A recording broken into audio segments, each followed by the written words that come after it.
अस्सलाम वालेकुम नाज़रीन, सिंध खबर जो स्लो जारी है। तमासा ڈيرا जमाली में खबर शेयर कंदा हलूं। ڈيرا जमाली रुकन قومي اسيمبلي नवाबज़ादा मीर जाफर खान मगसी शहर के इलाइक़े पीरोपल और मीरासन जो दौरो किया।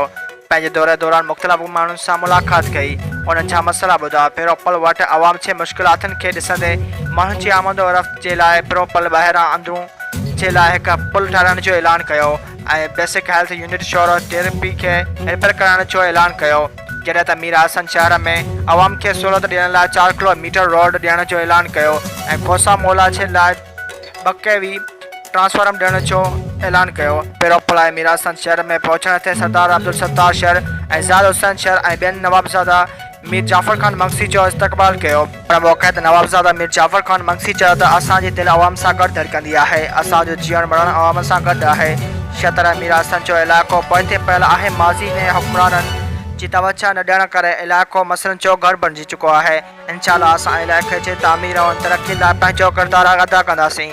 उन मौक़े ते मीर अली हसन मंझो मुमताज़ मगसी हाजी अली नवाज़ सोलंकी साण गॾु हुआ।